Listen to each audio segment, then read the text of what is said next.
Abra sua Bíblia em Gálatas, capítulo 5,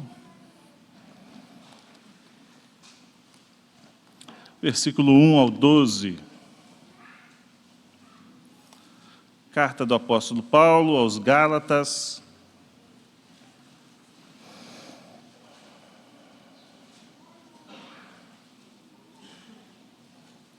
capítulo 5, versículo 1 até o 12.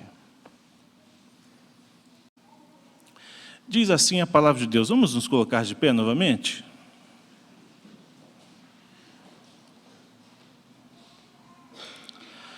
Para a liberdade foi que Cristo nos libertou. Permanecei, pois, firmes, e não vos submetais de novo a jugo de escravidão. Eu, Paulo, vos digo que, se vos deixardes circuncidar, Cristo de nada vos aproveitará. De novo, testifico a todo homem que se deixa circuncidar, que está obrigado a guardar toda a lei. De Cristo vos desligastes, vós que procurais justificar-vos na lei, da graça decaístes, porque nós, pelo Espírito, aguardamos a esperança da justiça que provém da fé. Porque em Cristo Jesus nem a circuncisão, nem a incircuncisão tem valor algum, mas a fé que atua pelo amor. Vós corrieis bem. Quem vos impediu de continuar a desobedecer à verdade? Esta persuasão não vem daquele que vos chama. Um pouco de fermento leveda toda a massa. Confio de vós no Senhor, que não alimentareis nenhum outro sentimento, mas aquele que vos perturba, seja ele quem for, sofrerá condenação. Eu, porém, irmãos, se ainda prego a circuncisão, por que continuo sendo perseguido? Logo está desfeito o escândalo da cruz. Tomara até se mutilassem os que vos incitam à rebeldia. Vamos orar novamente? Deus, a Tua palavra é útil para o ensino, para a correção, para a educação na justiça. E é o Senhor quem, por meio dela, nos dirige, nos confronta, nos anima, nos conforta. E suplicamos que o Teu Santo Espírito, o ministro que opera nos nossos corações, realize a obra nesta noite, a obra do Senhor. É o que nós oramos em nome de Jesus. Amém. Podem sentar, irmãos.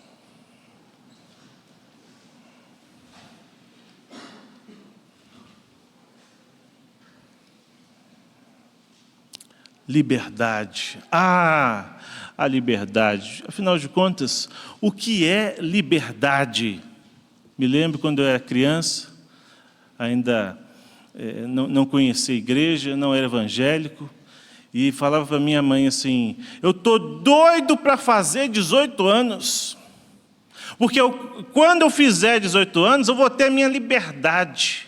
Mas na minha cabeça, a liberdade seria a minha independência para eu fazer tudo que der na telha.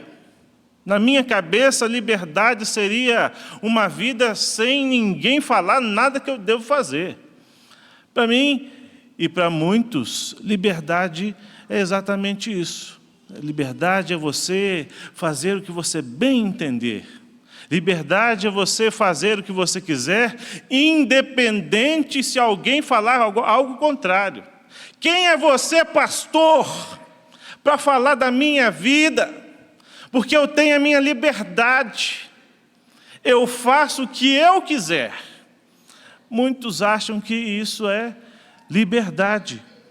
Mas a melhor definição de liberdade que eu já li, escrita por John Stott, liberdade do meu pequeno e tolo eu, para viver responsavelmente no amor a Deus e aos outros. A verdadeira liberdade que está em Cristo Jesus não te induz a uma vida de pecado. O trem é livre quando ele anda nos trilhos. Assim, a liberdade que o cristão tem é a liberdade para andar segundo a lei de Cristo, para fazer a vontade de Deus. Essa é a liberdade. Você foi liberto do diabo. O diabo não tem mais poder sobre você. Ele não pode mais te vencer no sentido de te derrotar totalmente. Ele já está vencido. Na cruz, Cristo venceu o diabo com todas as suas obras. Você é liberto do mundo. Você é liberto da culpa da lei, da condenação da lei. Disso você é liberto. E assim, você agora é transportado das trevas para o reino da maravilhosa luz. Você foi liberto do pecado para viver para Deus. É por isso que nós somos libertos. É disso que fomos libertos. Como nós já vimos nessa carta aos Gálatas, na primeira parte, o Evangelho é defendido. O apóstolo Paulo vai falando vários argumentos para dizer o que é o Evangelho. Na segunda parte, nós vimos também, já passou, que o Evangelho é explicado. Ele usa 6 argumentos para defender a doutrina da justificação pela fé. Em cada um ele vai dando mais ênfase ao que ele quer dizer. Nós somos salvos pela fé somente, sem as obras da lei. Ninguém pode ser salvo por obra própria. A nossa salvação vem fora de nós, está fora de nós, vem através de Jesus Cristo. E agora, o apóstolo Paulo aplica a lei. Quando eu li esse texto pela primeira vez, quando me converti, foi esse trecho que me chamou a atenção. Obras da carne, fruto do Espírito, como esse Evangelho da graça se aplica à nossa vida prática. E é exatamente isso que ele vai falar aqui. Gálatas também é conhecida como a carta magna da liberdade cristã. Cristo libertou os crentes da escravidão à lei e do pecado e os colocou na verdadeira liberdade. Então, liberdade é você poder fazer hoje e cumprir o propósito para o qual você foi criado. Isso é liberdade. E você foi criado para a glória de Deus. Por isso eu quero meditar com vocês neste tema que está no texto. Use a sua liberdade para a glória de Deus. Do versículo 1 até o 12. Não feche a sua Bíblia, acompanhe aí. Vou pedir para os irmãos lerem para mim, do versículo 1 ao 4. Vamos ler juntos? Para a liberdade foi que Cristo...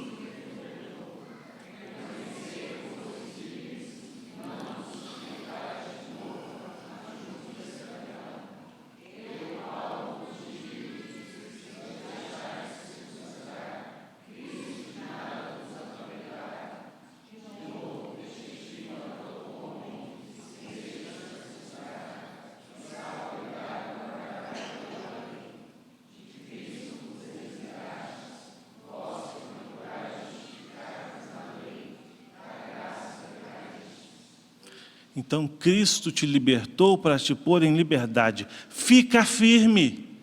E o que é ficar firme aqui? Não é permanecer imóvel, mas é pensando na figura de um soldado que enfrenta com resistência uma batalha. Ele está ali no campo de batalha. Ele permanece sustentando a sua posição. E isso é permanecer firme. É ficar na mesma posição. Nós, na sexta-feira, tivemos um encontro dos casais e eu falei exatamente sobre isso, que a nossa batalha contra Satanás não é ofensiva, ela é defensiva. Nós temos que resistir ao diabo e ele fugirá de vós. Esse é o nosso trabalho, resistência, permanecer firmes nos fundamentos de Deus. E como nós somos salvos, esse texto nos diz, pela fé na obra de Cristo. Como você pode ser salvo? Você se lembra lá de João 3? O que Jesus disse? Todo mundo lembra do 16, né? Mas antes um pouquinho ele diz, assim como a serpente foi levantada no deserto, importa que o Filho do Homem seja levantado para que todo que nele crê não pereça, mas tenha a vida eterna. Então, por que a serpente estava ali? Porque Deus tinha mandado a praga das serpentes venenosas que picaram o povo de Deus, que murmuraram contra o Senhor. Então, todo aquele que olhava para a serpente de bronze era curado no alto da haste levantada. Assim, todo aquele que olha com fé para Jesus Cristo é salvo. E a pergunta é, o que ele fez para ser salvo? É só olhar e crer. É só isso. Então a salvação e a justificação é com base na fé em Jesus Cristo, sem obras. Isso é a salvação. Quais são as consequências de permanecer sob a lei? Olha só o que Paulo diz aí. No versículo 2 ele diz assim, Cristo de nada vos aproveitará. Se nós somos salvos pelos méritos de Cristo e não pelos nossos próprios, o que isso vai vai resolver na nossa vida? Um Cristo suplementado é um Cristo suplantado. Se você precisa acrescentar qualquer coisa à obra de Cristo, significa que Cristo não é suficiente. Então, se eu digo, Senhor, o Senhor fez isso, mas o seu sangue não valeu, porque eu ainda tenho que fazer a minha parte. Se eu faço isso, se eu digo isso, o sacrifício de Cristo é invalidado por mim. Então, qualquer religião de obras que acrescente qualquer coisa à obra de Cristo, Paulo está dizendo, então Cristo de nada aproveita. Ele continua dizendo assim, o fardo da lei vai ser mais pesado no versículo 3. Não adianta cumprir uma lei. Aquele que se submete deve cumprir toda a lei. Então, vocês querem viver pela lei? Porque parece que Paulo está exagerando aqui, né? Mas eles só queriam dizer que você antes precisa ser um judeu para ser um cristão. Você precisa praticar a circuncisão e assim você seria salvo. Só isso que os judaizantes queriam. Estavam dizendo, mas se você acrescenta qualquer coisa à obra de Cristo, significa que a obra de Cristo não valeu, não foi suficiente. Significa que você ainda está sob a lei e o fardo será mais pesado. Tiago diz assim no capítulo 2, versículo 10, pois qualquer que guarda toda a lei, mas tropeça em um só ponto, se torna culpado de todos. O que significa isso? Não quer dizer que se você mentir, você é um adúltero. Não é isso que está dizendo. Que se você peca numa coisa, você peca em tudo. Não é isso. É que apenas um pecado é suficiente para te tornar transgressor da lei. É isso que significa. Um só pecado. A quebra em um só ponto da lei constitui em quebra da lei. Você é um transgressor. Você não precisa pecar mais do que isso para ser um transgressor da lei, para quebrar a lei. É isso que significa. Então o fardo da lei será mais pesado. Outra questão que ele traz aqui, outra consequência de pensar assim, caídos da graça, nós nos afastamos da graça. Paulo não está contrariando aqui a doutrina da perseverança dos santos. Ele não está dizendo, perdeu a salvação, não é isso. Ele está dizendo que a responsabilidade humana em não permanecer nos caminhos do Senhor leva ao entendimento que se você quer ser salvo pela lei, sim, você caiu da graça. Porque a graça é que nós somos salvos sem as obras da lei. É um favor imerecido, impossível de ser retribuído. Isso é graça. E aí Paulo prossegue, depois de falar das consequências de pensar assim, de entender que você precisa fazer alguma coisa, ele diz o seguinte, versículo 5, vamos ler juntos? Porque nós, pelo Espírito,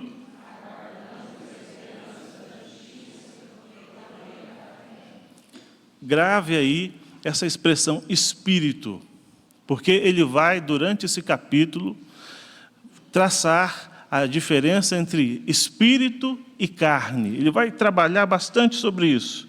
Então ele diz aqui, nós somos justificados mediante a fé e não mediante a lei. É fé somente em Cristo, pelo Espírito e não pela carne.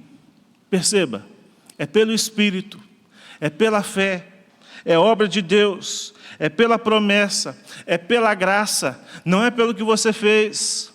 Então a salvação anula os seus méritos.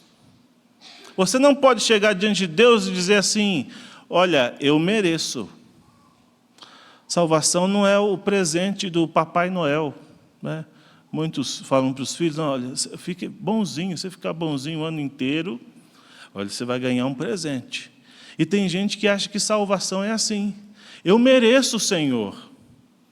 Quantas pessoas você já ouviu que faleceram, e alguém falou assim na televisão, ou amigo seu, ou vizinho, ou parente, olha, fulano, ele tem passagem comprada para o céu, porque era uma pessoa, né, tão boa, uma pessoa assim, excelente, engraçada, assim, assado, mas se não tiver Cristo, não tem nada.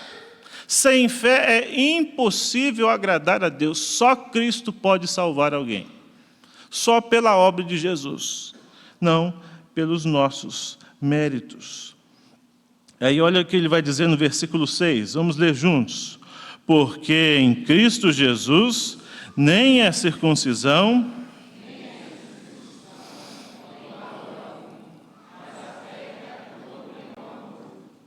aqui nós precisamos entender o seguinte: justificação e santificação são conceitos distintos, mas ao mesmo tempo são dois lados da mesma moeda. É o seguinte, o que ele está dizendo aqui? Não pode um crente justificado não prosseguir na santificação. Então, se você é salvo somente pela fé, pelo Espírito, pelo que Cristo fez, você agora prossegue numa vida de santificação. Porque é consequência de alguém que foi salvo, de alguém que recebeu a fé em Cristo. Aí nós lembramos novamente dos 3 usos da lei. Primeiro, nós vimos declarar a sua culpa. A lei é o diagnóstico da doença. Ninguém é recuperado só pelo diagnóstico, você precisa do tratamento. E a lei mostra o que você tem. Quando nós estudamos a lei, a fundo, a lei de Deus, nós falamos assim, olha, eu não sabia que eu era tão pecador, sabia que eu era pecador. Mas não que eu quebrava tanto esse ponto como esse, como aquele outro. Um ponto interessante para nós pensarmos, né? Quando nós faltamos à igreja, muita gente acha que é pecado de omissão. Né? Ah, não vir à igreja é porque não deu, ou porque hoje estava frio, né? Estava frio, e aí vai passar um programa na televisão, por que eu tenho que vir? Porque ir à igreja é bom, não é? Ir à igreja é bom, mas não ir, se eu não ir, depois eu vou. Mas quando você não vai, é pecado de comissão, de ação, não é só de omissão, porque você está quebrando o primeiro mandamento, não terás outros deuses diante de mim. Você está quebrando o segundo mandamento, porque você não está adorando a Deus como convém. Você está quebrando o terceiro mandamento, porque o nome de Deus está sendo anunciado e você nem se deu conta. E é claro, você está quebrando o quarto mandamento, que exige que você dedique um dia ao Senhor. Então veja, quando a gente conhece mais a lei de Deus, nós falamos assim, olha, eu não sabia que eu quebrava tudo isso. Eu ofendia tanto assim, ou poderia atrair tanto assim a ira de Deus, mas graças a Deus não cai sobre mim, porque caiu sobre Jesus Cristo. Então, quando nós aprendemos isso, nós vemos, esse é um dos usos da lei. Outro é restringir o pecado, outro uso da lei. E o que nós vamos ver a partir daqui, dirigir-nos a uma vida de obediência. Então, esse é o terceiro uso da lei. Agora que você foi salvo por Cristo, você, em gratidão a Ele, vive uma vida de obediência. O crente justificado caminha agora em santificação. Ele está liberto da condenação para viver para Deus. As obras são frutos e não a raiz, né? Então, se você está manifestando obras, é porque o coração já foi mudado. Lutero disse o seguinte, essas duas sentenças são, por conseguinte, certas. As boas obras e piedosas, as obras boas e piedosas, jamais tornam um homem bom e justo. Eu vou repetir. As obras boas e piedosas jamais tornam o homem bom e justo, mas o homem bom e justo realiza boas obras e obras piedosas. Eu repeti novamente, né? Essas duas sentenças são, por conseguinte, certas. As obras boas e piedosas jamais tornam o homem bom e justo, mas o homem bom e justo realiza obras boas e piedosas. Você só pode realizar boas obras a partir do coração, com a fé. Senão, elas não são aceitas da parte de Deus. Aqui ele fala da fé que atua pelo amor. E esse amor que ele diz, não é, que a Bíblia trata, né, lá em 1 Coríntios, no capítulo 13, não é um amor sentimento, né, não é aquela paixão de muitas canções por aí. Que há várias canções que falam em paixão, né? Eu não aguento o meu coração vai explodir aqui, eu preciso me entregar.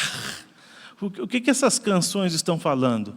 Estão falando de paixão, de você não conter as emoções, mas o amor bíblico é mais do que paixão. O amor bíblico é uma encarnação, são ações. O amor bíblico não é a flecha do Cupido. Já viu aquela lenda do Cupido? Que passava por aí, jogava uma flechinha, e aí a pessoa ficava apaixonada, só de olhar, uau! Né? Então, amor bíblico não é isso, não é paixonite, não é aquele fogo de palha. O amor bíblico é o amor de Cristo, que Cristo morreu na cruz, é o amor incondicional, é o amor que Ele deu a sua própria vida em favor de inimigos. Então, o amor bíblico é muito mais, vai muito mais do que emoções. É por isso que eu gosto de falar que, para aqueles que estão namorando, né, cuidado ao dizer eu te amo. Você ainda nem sabe o que é isso. Cuidado, porque o amor bíblico, de fato, só nasce depois do casamento. Que é aí que você vai ver quais são os problemas. Aí que você vai conhecer realmente as pessoas. No namoro é tudo muito bonito, né? Tudo muito fantasiado. Aquele romance das novelas, né? E as novelas sempre terminam com viveram felizes para sempre depois do casamento. Mas é aí que a aventura começa. É aí que o amor, de fato, começa a ser trabalhado. Então, cuidado em falar de amor antes do casamento. Pense bem. Olha só o que Paulo diz aqui no versículo 7. Vamos ler do 7 ao 10. Leiamos. Vós...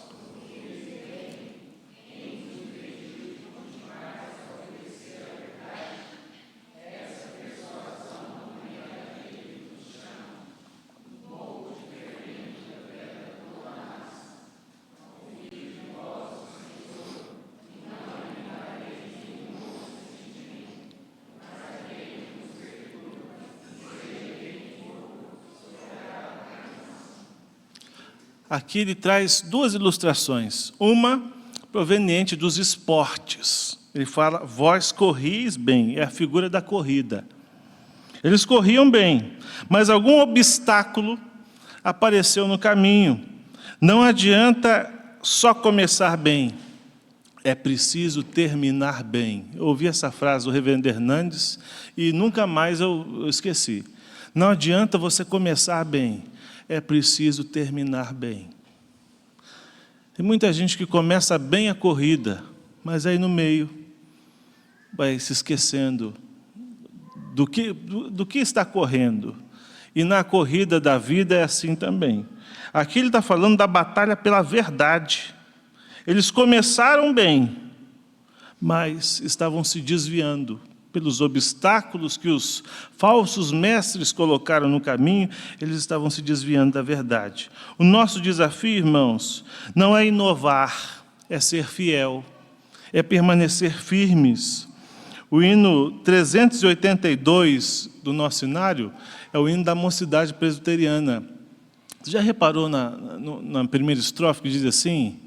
Do mesmo evangelho que pregaram nossos pais, O mundo muda, mas Cristo não. Então, o que nós pregamos? O mesmo evangelho que pregaram nossos pais. Nós não precisamos inovar, ou pregar uma nova mensagem, ou fazer uma campanha de 7 semanas. O que nós precisamos é ser fiéis, fiéis à palavra de Deus. Outro hino do nosso hinário diz assim: quantos que corriam bem, conhece esse? De ti longe agora estão, outros seguem, mas também sem fervor vivendo estão.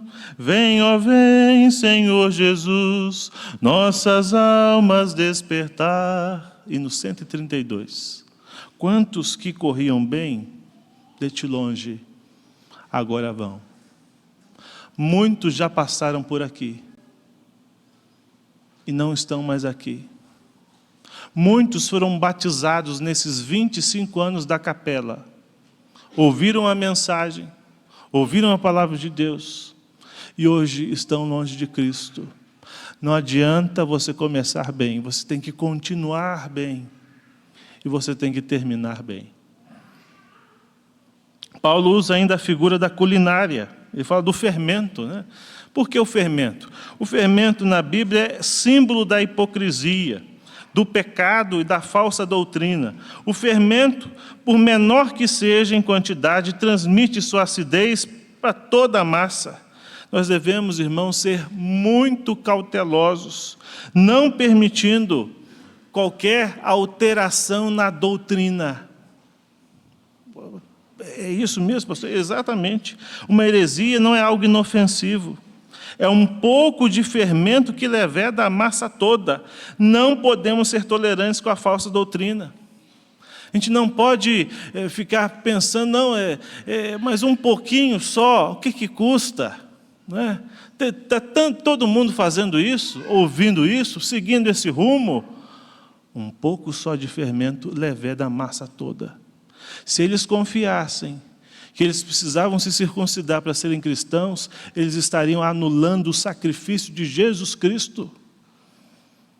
Não podemos negociar a verdade, não podemos negociar a doutrina, não podemos negociar a palavra de Deus. O nosso objetivo é permanecer firme. Você quer um exemplo de permanecer firme? Dona Nenê. É isso. Do mesmo jeito, é permanecer firme, na mesma doutrina, na mesma igreja, permanecer firme, esse é o objetivo, né? Fique firme. Então, essa é a nossa missão. Não se alimentem de nenhuma outra atitude, é o que Paulo está dizendo aqui.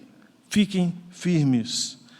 E aí, Paulo termina esse texto com uma palavra bem dura, ele diz assim: eu, porém, irmão, se ainda prego a circuncisão, por que continuo sendo perseguido? Se ele está pregando, e os falsos mestres estavam falando que estava pregando também a circuncisão, ele diz, logo está desfeito o escândalo da cruz. E aqui é uma das expressões mais fortes. Ele diz assim, tomara que até se castrassem os que vos incitam a rebeldia. A pessoa não estava querendo a circuncisão? Literalmente era isso que ele estava se referindo. Tomara que se castrassem esses que vos incitam à rebeldia. A palavra de Deus tem também expressões fortes. E às vezes é preciso falar em outro tom. E Paulo não poupa esforços nessa carta para defender a verdade de Deus. Há momentos em que você precisa ser firme e falar assim, eu não abro mão, não importa, custe o que custar, esta é a verdade. E Paulo termina esse texto dessa forma. Eu quero ainda trazer algumas aplicações do que nós já tratamos aqui para nós relembrarmos. Primeiro, o que é liberdade? Liberdade é fazer o que está no hino 110A. Crer e observar, tudo quanto ordenar, o fiel obedece ao que Cristo mandar. Isso é liberdade. Segundo lugar, Não podemos ter nenhum acréscimo à fórmula da doutrina da justificação. Esse é um ponto que a igreja fica de pé ou cai. Fé somente em Cristo. Fé que é acompanhada de quê? Mais nada. É fé somente em Cristo. Só isso. Essa é a fórmula. Se você muda a fórmula, não é mais justificação. Não é mais a doutrina do Evangelho. Paulo disse, se vier até um anjo vindo do céu, né, que seja maldito, não mude a fórmula.